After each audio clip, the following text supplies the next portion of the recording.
মুখ্যমন্ত্রী মমতা বন্দ্যোপাধ্যায় সিপিআইএমের যোগ্য ছাত্র। সাংবিধানিক অধিকার, গণতান্ত্রিক অধিকার এর উপরে হামলা করেছেন আপনি।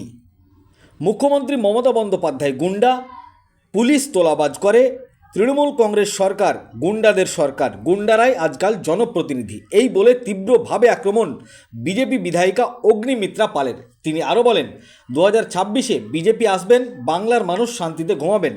পাশাপাশি তিনি আরও বলেন, মুখ্যমন্ত্রী মমতা বন্দ্যোপাধ্যায় দেশকে ছোট করে যাচ্ছেন, উনি জামাতের বি টিম হয়ে কাজ করছেন। এবং তিনি আরও বললেন, মুখ্যমন্ত্রী মমতা বন্দ্যোপাধ্যায়, আপনার যে স্বপ্ন প্রধানমন্ত্রী হওয়ার এজেন্ডা, তা কোনো দিনও পূরণ হবে না, এই বলে ঝাঁঝালো আক্রমণ মুখ্যমন্ত্রী মমতা বন্দ্যোপাধ্যায়কে এবং তৃণমূল কংগ্রেসকে। কি বলেছেন বিজেপি বিধায়িকা অগ্নিমিত্রা পাল শোনাবো আপনাদের। এই ভিডিওটি যারা দেখছেন, ভিডিওটি শেয়ার করবেন, চ্যানেলটি লাইক করবেন আর সাবস্ক্রাইব করবেন। আই লাভ মাই ইন্ডিয়া, মেরা ভারত মহান। আপনারা দেখছেন আখেরিগঞ্জ নিউজ।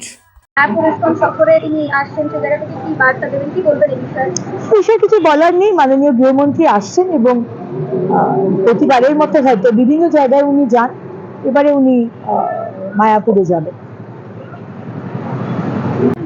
কুড়গ্রামে বিজেপির মন্ডল সভাপতিকে হুমকি, বাড়িতে সাদা ধান, মালা, মিষ্টির প্যাকেট ও ধূপকাঠি রেখে দেওয়ার অভিযোগ। মমতা ব্যানার্জি এবং তৃণমূল কংগ্রেস সিপিএম এর যোগ্য স্টুডেন্ট। আজকে সিপিএম যা করতো, এই একই জিনিস করতো, বাড়িতে ধান পাঠানো, সেই জিনিসটাই মমতা ব্যানার্জি এবং টিএমসি করছে। কিন্তু মমতা ব্যানার্জি পোস্টার লাগালে হবে? যতই করো হামলা, এবার জিতবে বাংলা। হামলা করে কিছু হবে না, হামলা আপনি করছেন।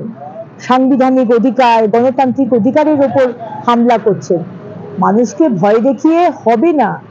শেষ কথা কিন্তু আপনার বোমা, বারুদ, গুলি, গুন্ডা বলবে না, শেষ কথা কিন্তু জনতা জনার্দন বলবে, গণতন্ত্র বলবে।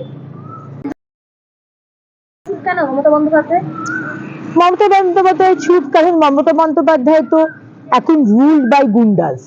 একসময় উনি বলেছিলেন আমি গুন্ডাদের চালনা করি, এখন গুন্ডারা ওনাকে চালনা করেন। এবং প্রথম দিন থেকে ওনার গুন্ডাদের প্রতি অত্যন্ত ভালোবাসা। উনি তো চলে গেছিলেন চেতলানা ভবানীপুরের থানাতে কিছু গুন্ডাদের ছাড়াতে, সেই দিন থেকে আমরা দেখে আসছি।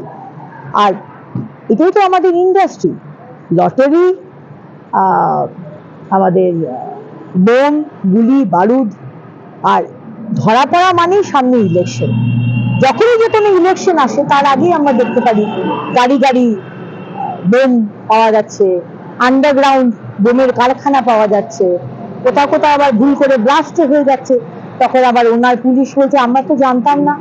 যে পুলিশ একটা নিচের থেকেও তোলা তোলে, তারা বলছে নাকি তারা জানে না যে তাদের জুরিসডিকশন এলাকাতে নাকি বোমের কারখানা চলছে।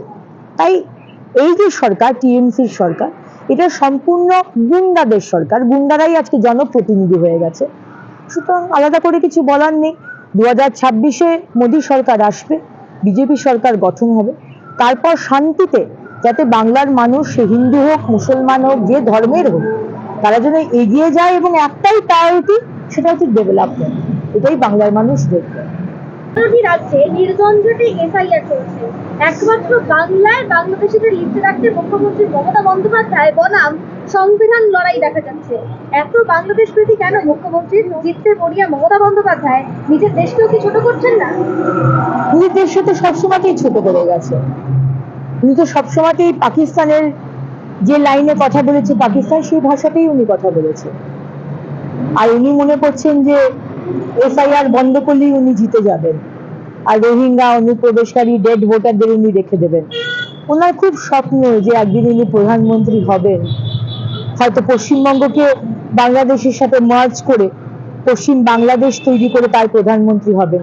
তাই উনি তো জামাতের বি টিম হয়ে কাজ করছেন।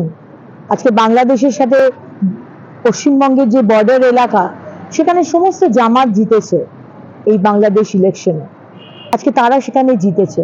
তাই মমতা ব্যানার্জি আজকে আমাদের ইলেকশন কমিশনকে ছোট করে, যে বাংলাদেশে গণতন্ত্র নেই, সংবিধান নেই, মানুষের বলার ক্ষমতা নেই, সেই বাংলাদেশের ইলেকশন কমিশনকে প্রশংসা করছেন, আর আমাদের ইলেকশন কমিশনকে বলছেন খুব লাকি।